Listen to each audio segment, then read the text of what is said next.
Hello, I'm Lauri Hennessey, and I'm the CEO of League of Education Voters. Welcome to the first episode of our brand new podcast, Washington Game Changers. I'm going to introduce my guest in a moment, but first, I wanted to introduce you to this new podcast. In case you're not familiar with us, League of Education Voters is a statewide nonprofit working with families, educators, and leaders to build a brighter future for every Washington student. We do that through field and community engagement, research and policy, advocacy, and more, building a coalition to make a long and lasting impact. We believe that education is a tool for justice. We believe every child deserves an excellent public education that provides an equal opportunity for success. Now, a word about me. I came to the League after a long career in politics, nonprofits, communications, and community engagement. My passion is kids, particularly those who are not well served by our systems, our government, and our schools. In the last year, fatigue and exhaustion have been great, yet there's still so much to do.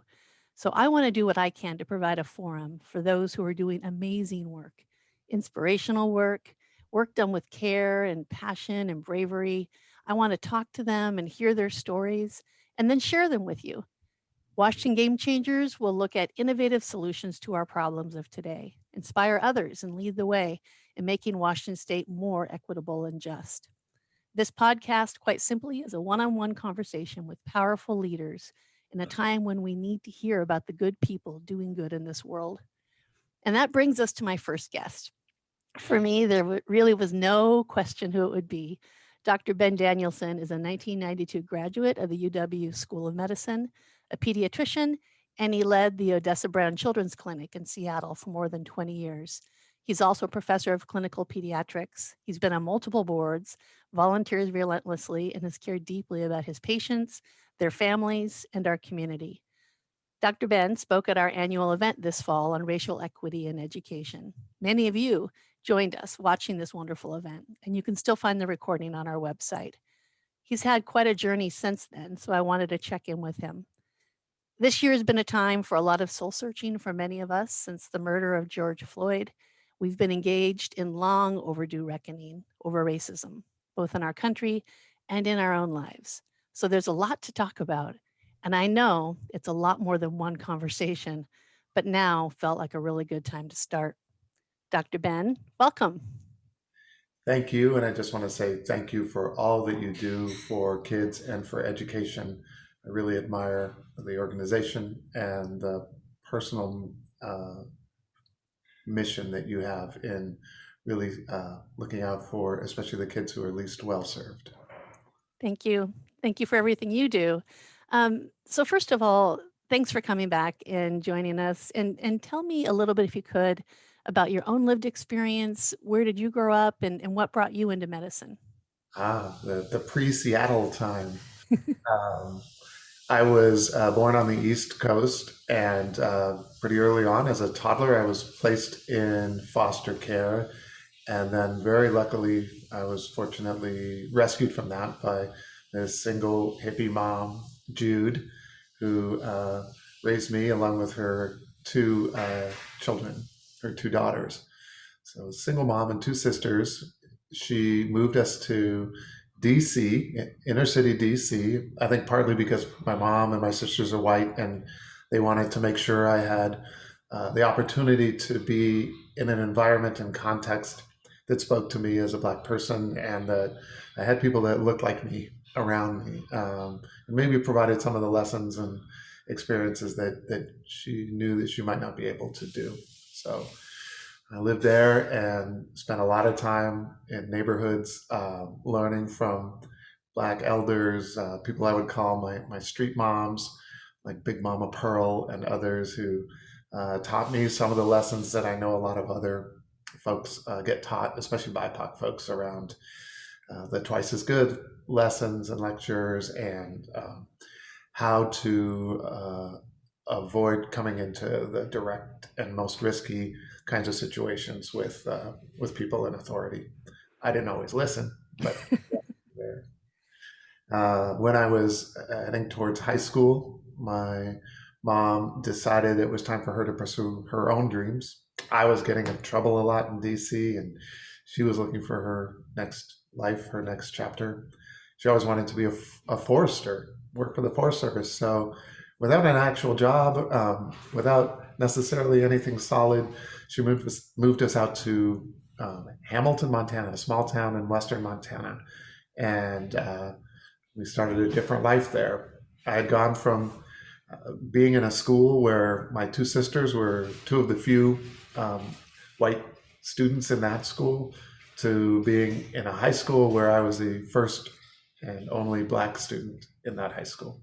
And lots of interesting experiences in between there with some of the naive kind of lack of understanding about cultural differences, at least between black and white. Some of the odd questions about hair and muscles and things like that, and also good people who uh, created strong friendships.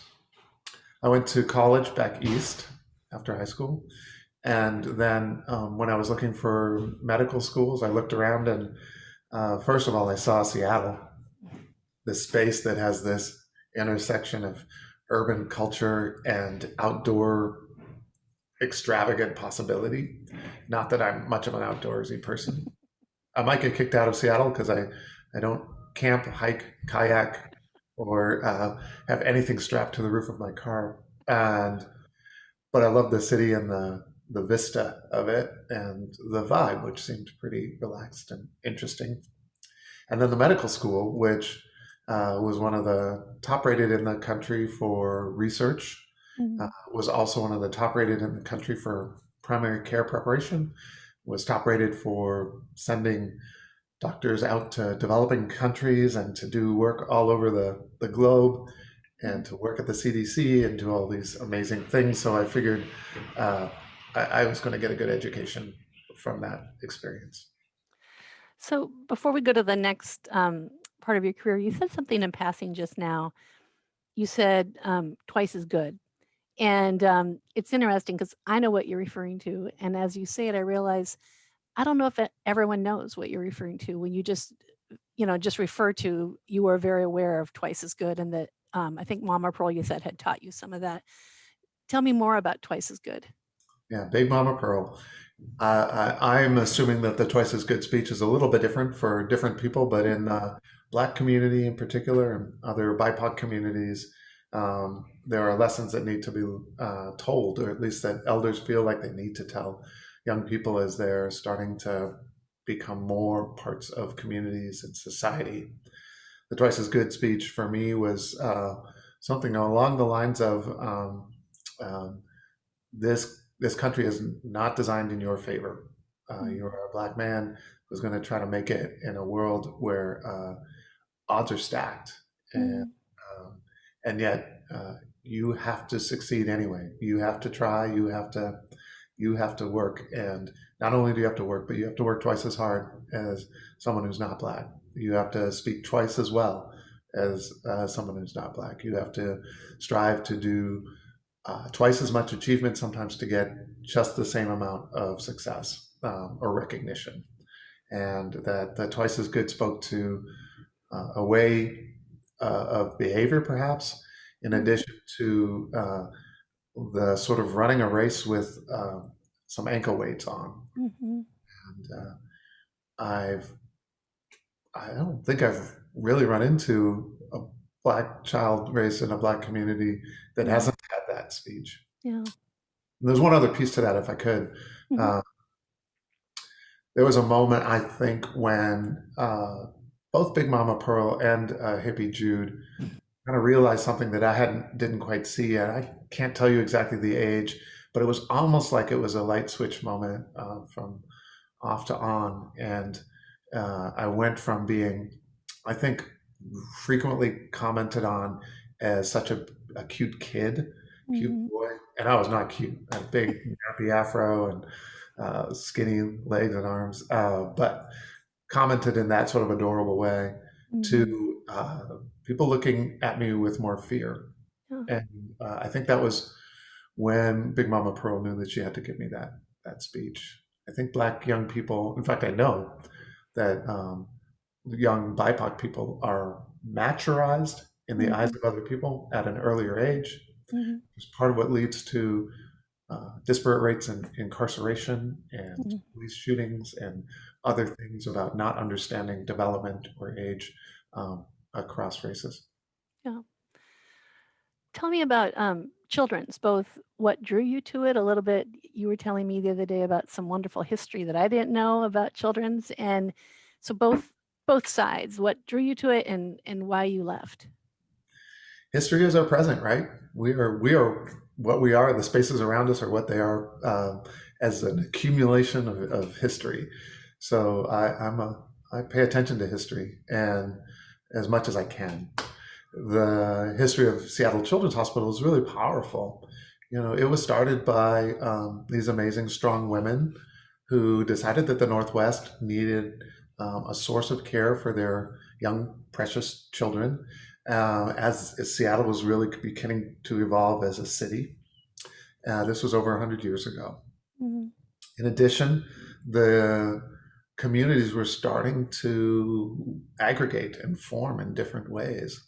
And so the interesting piece to me was this hospital was started by women and it created this set of values that are much deeper and stronger about how you regard fellow human beings. And apologies to others with Y chromosomes like me, but I think that the deeper thinking about the foundations of things, the strength to lift and carry and build things, um, historically those have come much more from women than from men.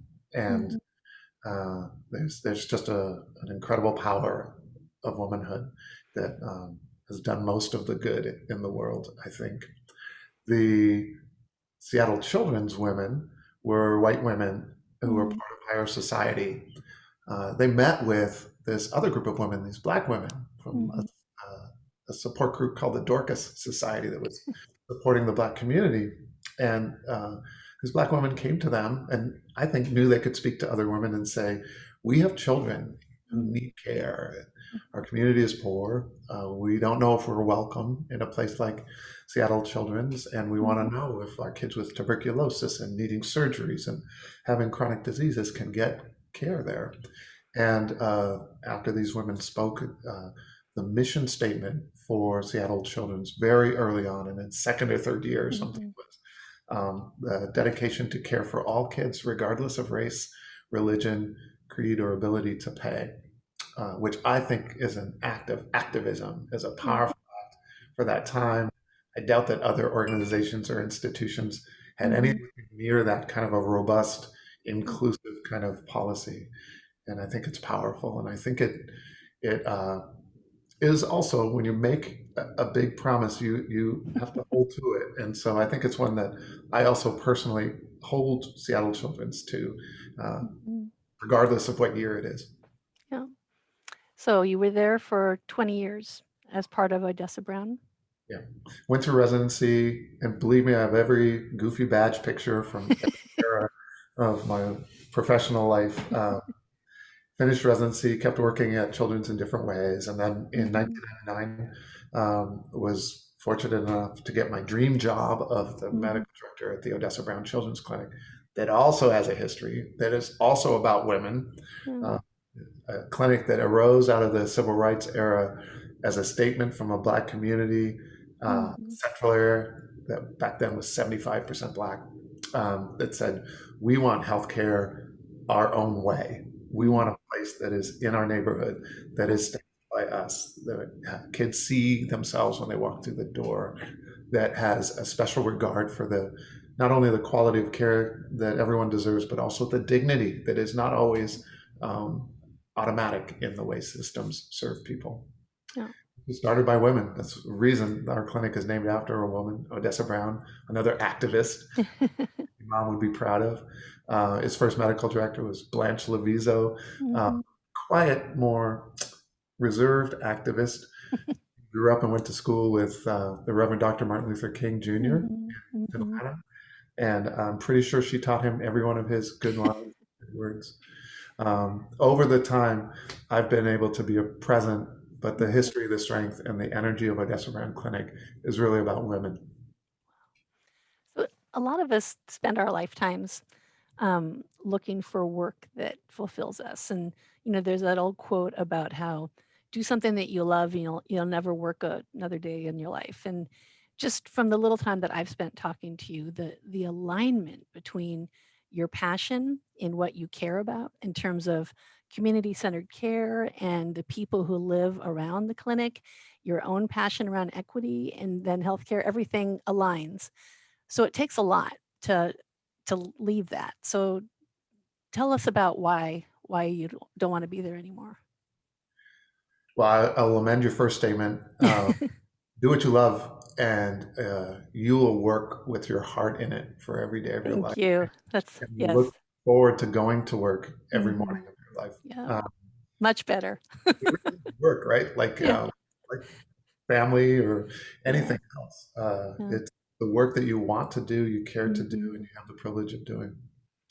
And the families I've gotten to know, the mhm, lessons I've learned, it's very strange to get paid to do a job that you would just adore and mm, pay to do, and mm, to learn more from the people that you're supposed to be helping. So there's a lot of selfishness that goes into that.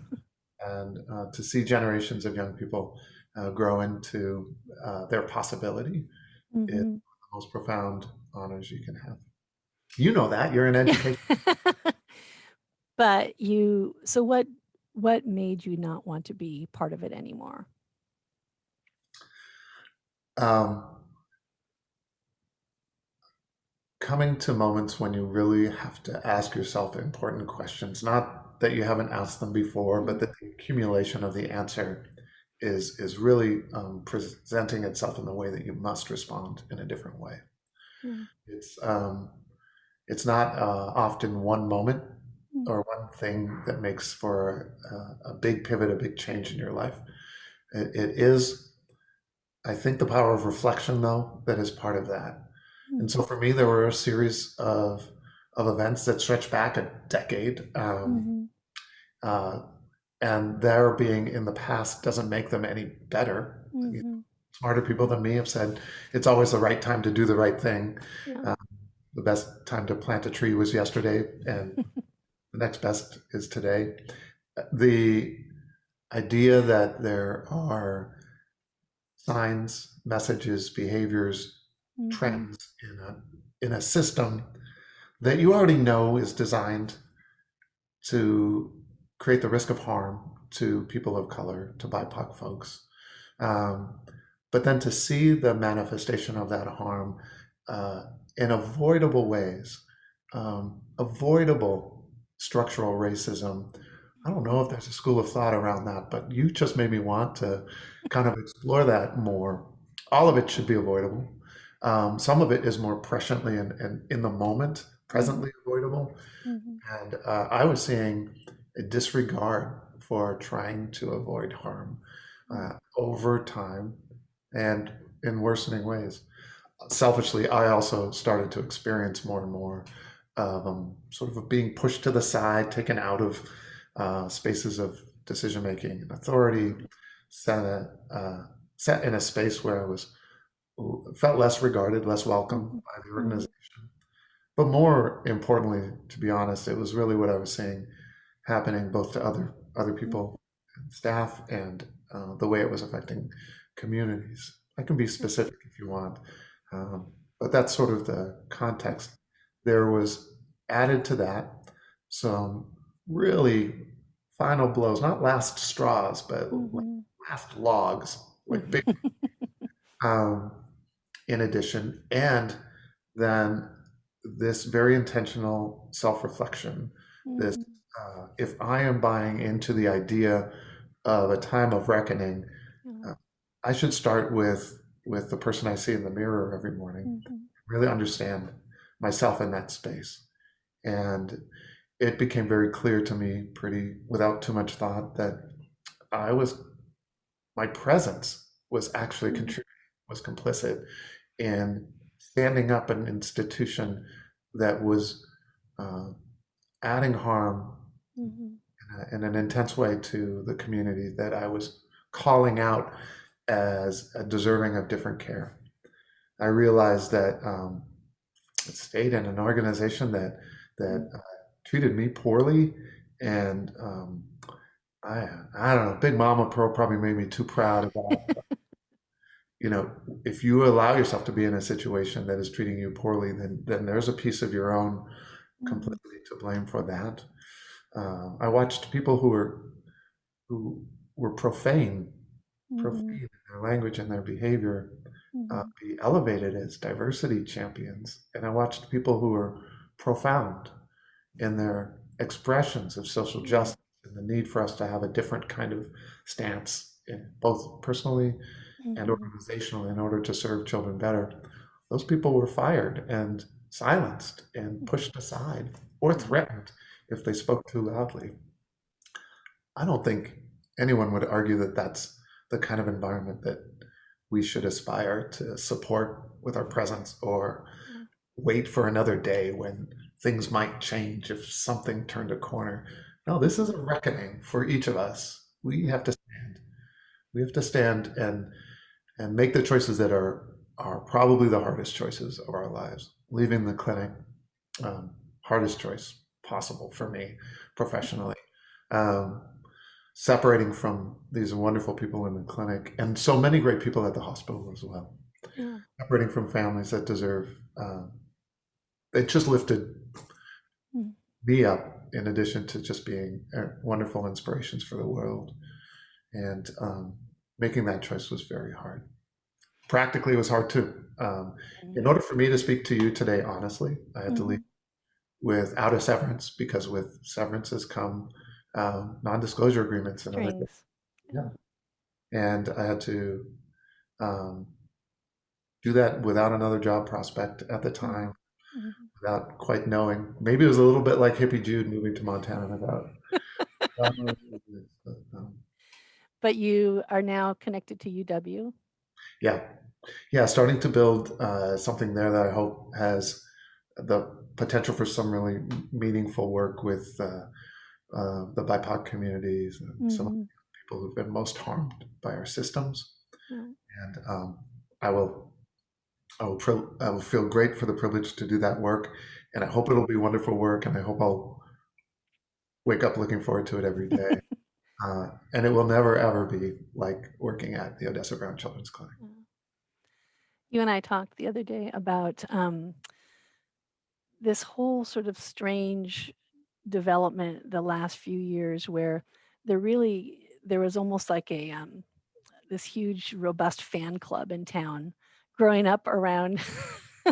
You're going to get all embarrassed, but this is true. Speaking as someone in the nonprofit setting, I think I've heard you speak at 5 or 6 different events every time, and this is before going through some of my very own overdue soul searching. It still was very, very effective, just personally, professionally. You were always surrounded by people who were all, Dr. Ben, Dr. Ben. And there was this one talk I think I mentioned to you where I saw the human being in you that was struggling with this feeling of taking on this role, and was it a feeling of being a token that children's would have you out there speaking, and now since I've gotten to know you a little bit, imagining you going through some of the things behind the scenes while we all were flocking to hear you speak, it's just a very interesting feeling that must have been for you. For all of us, right? Because it sounds like you had a response to that as well. Mhm. Uh, Interactions are shared, relationships are shared, and there's a dynamic set of responses that we have across those interactions. So Yeah. I'm assuming that in some ways it created some thoughts for you as well. Yeah, definitely.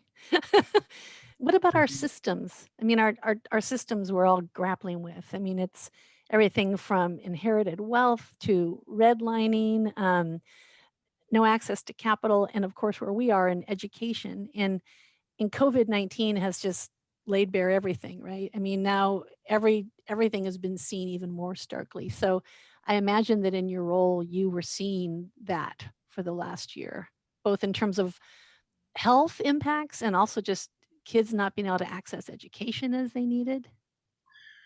COVID-19 has been the great revealer of the things that we already knew and could Hmm. see if we really looked. So I hesitate in giving this last year Yeah. some like new knowledge or new information because I just think it just put a highlighter Hmm. pen and a magnifying glass and bold and italics and underlining in, around what we already knew and saw all the time. The Hmm. diminishing um, family wealth in the Black community in Seattle Hmm. is a trend line that you can see over 50 years going down. The home ownership rates when Odessa Brown Clinic started were for Blacks in Seattle were higher than they are today. Um, the issues in education during COVID, I think, um, must make us ask ourselves really serious questions about how do we make hard decisions in hard times that do not propagate or increase disparity, that aren't worsening racism and Hmm. oppression Hmm. across many lines of poverty, of different forms of how people identify, and different forms of how people are identified by those around them. It we are causing right now a problem, particularly in education, but also I think in health and other parts of our society that I know we're going to feel terrible about what we've done when we measure and see this, not No. generation from now, not a decade from now, but like a year from now, 2 years from now. What do we need to do differently right this moment, particularly if we're talking about this being a reckoning, um, to stop that process? Not only stop the harms that we see happening systemically and structurally, but also stop the harms that we project to occur because we are not changing things today. I just wonder what our own reckoning is around that. You gave a talk for Martin Luther King holiday, and I talked to you the other day, and we were like, let's not call it a holiday. I think you said called it a day on. And you gave a talk which really was wonderful, and I will share that link in our follow up to people. But an amazing talk. One of the things that you said that was really profound in there was this idea around fatigue, Mm. and people saying that they're just tired right now. And I guess two things for you: the fatigue that people are feeling and must fight, but then also this feeling of the the well-intended moderate people, the progressives who mean well. So on both of those points, i.e. the fatigue and also the well-intended people who mean, what do you say about that right now in this moment?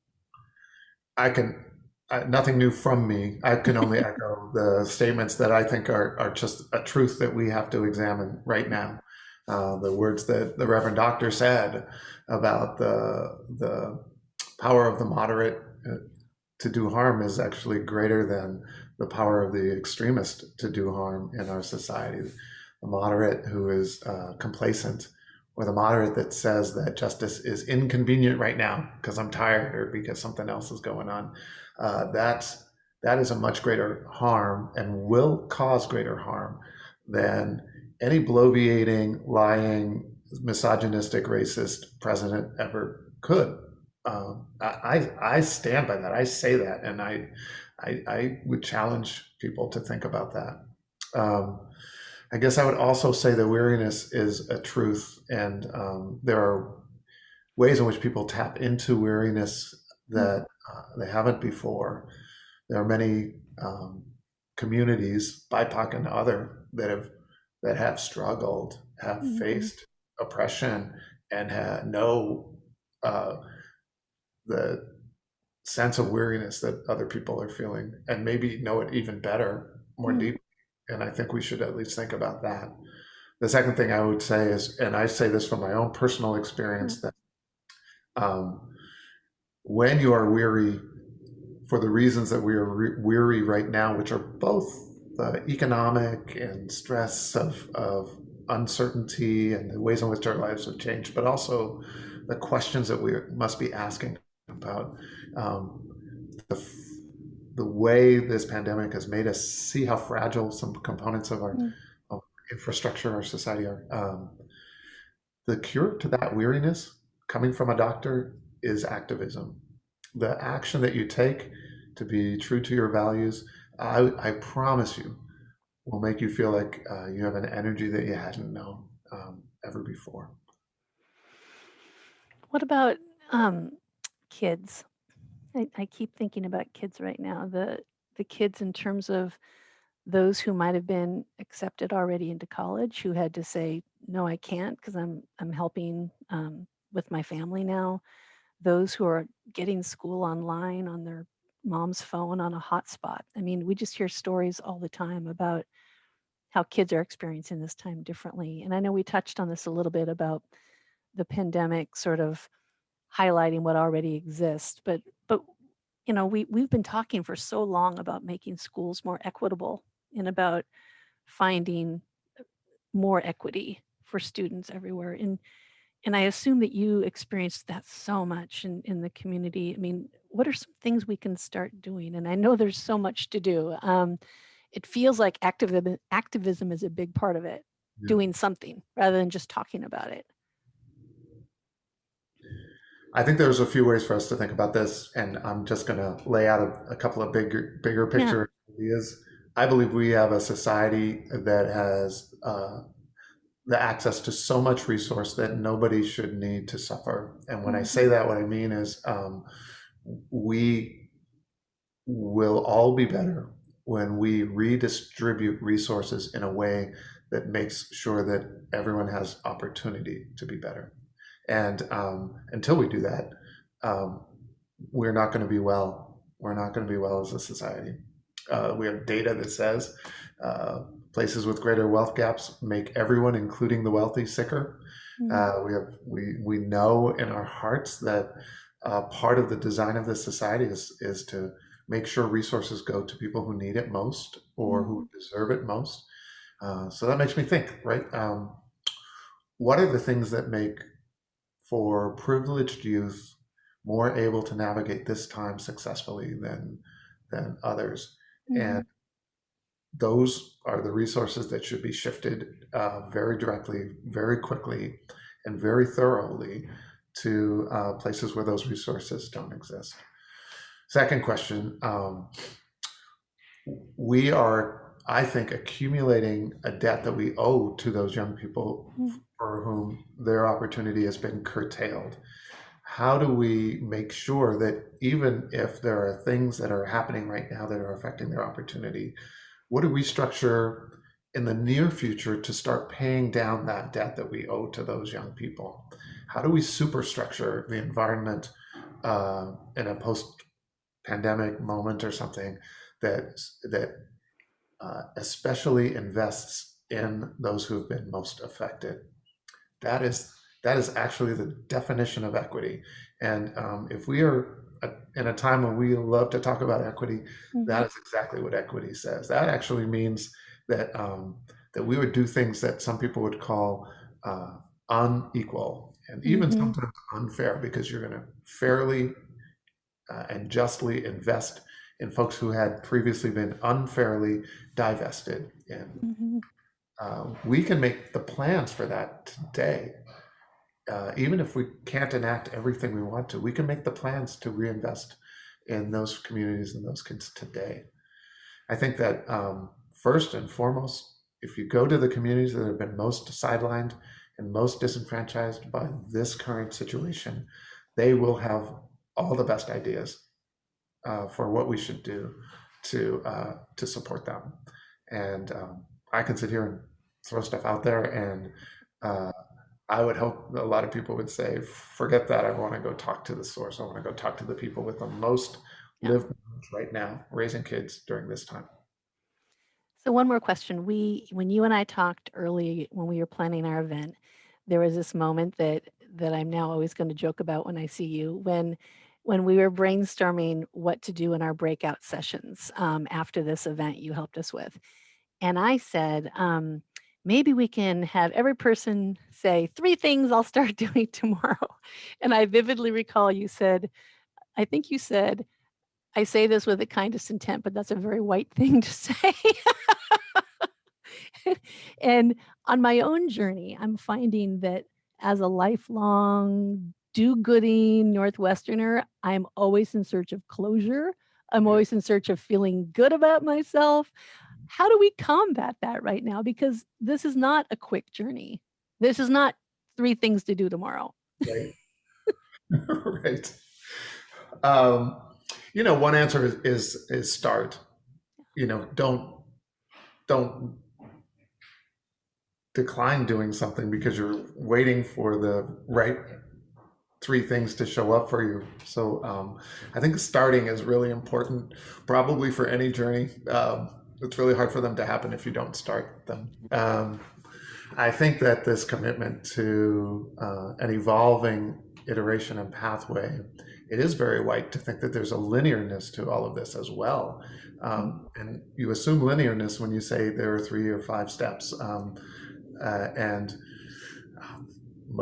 I think most other world communities see parallelness and branching patterns and fractals and ways in which you find several ways to solve rather than one way to solve. Because when you have one way to solve, it's sort of like having one story, and anyone who doesn't have the luck to make that one solution work for them is then suddenly considered like failing or something, which is really ridiculous.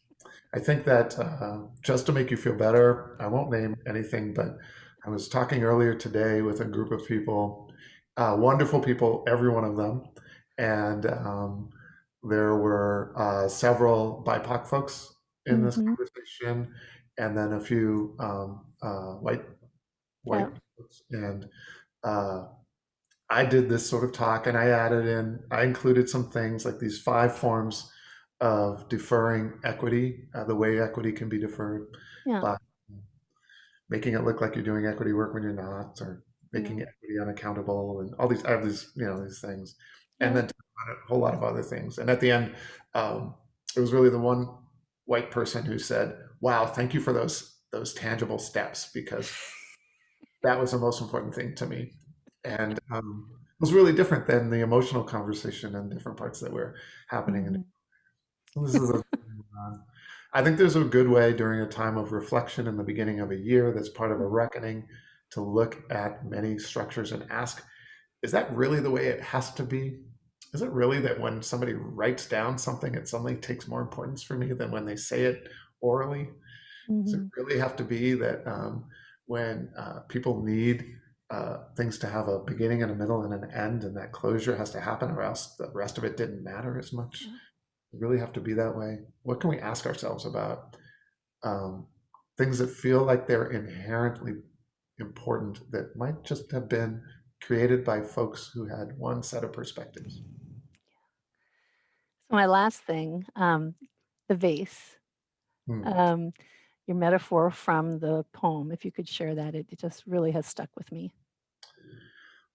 Again, I think anything I've said is borrowed from stolen, taken from others. And this poet Walcott had these 2 lines of poetry, and it won't be accurate, but it was something like, "Break a vase, and the love that goes into reconstructing its fragments is much stronger than the love that took its symmetry for granted when it was whole." And I think that speaks to this time in such an important way. This is a fragmenting time. It is inherently broken vase time.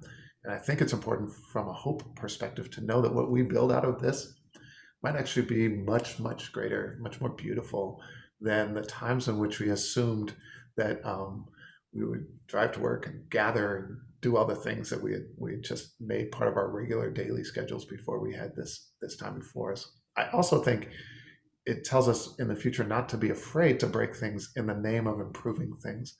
We have foundations that are rife with racism and oppression and bias, and many people suffer from that. Many people suffer at the hands of that. Uh, let's break that out and construct things that are based on the foundations of equity and love and co-destiny, that we're all part of the same fabric. Let's build those things. I like those things. Then we won't have to work so hard to undo the challenges and the brokenness of the systems that are doing exactly what they're designed to do. which is to oppress many people. So in your new job, are you going to still be in the community? Will you still be able to, will I be able to hear you speak? I worked hard to be able to stay in the community, and Children's worked hard to try to prevent that for a while, in my view. I also, there were days when it felt really tempting to want to just let me go somewhere and start over and like just Mhm. fresh beginning. Um, and then at this rising level of support from so many people in so many parts of this community is such an amazing, humbling, overwhelming, overexposing, amazing kind of thing. I said amazing twice. And it also reminded me both that there is so much work that we need to do together to build the foundations, to break the vase and reconstruct it in a beautiful way. There's so much beautiful disruption that we need to do together. And what I heard from people was that I owe them um, a rededication to that work. I owe them that they standing for me, with me, beside me in this time. And I owe this community, broader communities that I love, a rededication to doing good work, to understanding my complicity, knowing that I might not always escape that, being aware as much as possible when I am in those spaces, and see and try to make happen the kind of future that you and I see when we look into the eyes of young people. Thank you. That was very, very helpful. Thanks again. And congratulations on the UW connection. Thank you. I will be following you at your speaking events. So thanks again. Thank you for everything you do. And good luck with this podcast. Thank you for letting me be um, um, case 1A. And we won't go into the audience how many times I had to work on the technology. So thank you for your patience. This is a one take wonder. It's Yeah, spontaneous, all and right. whatever came out of it came out of it. All right. Thanks again. Thank you. It's good to see you. So that's it, our first Washington Game Changers podcast. And on our next one, we'll be talking to Marty Hartman, the executive director of Mary's Place in Seattle, an organization that provides safe, inclusive shelter services for women, children, and families on their journey out of homelessness, and an organization near and dear to my heart. So I hope you watch for that, and we'll be keeping you posted. If you have additional questions or comments, send them to me. It's Lauri at educationvoters.org, Lauri at educationvoters.org. A recording of today's presentation will be on our website, educationvoters.org. And if you know of someone changing our community for good, send them my way. Thanks again for attending, and together we will fight for a world in which true educational and economic equity exist. Thanks again, Dr. Ben. Thank you.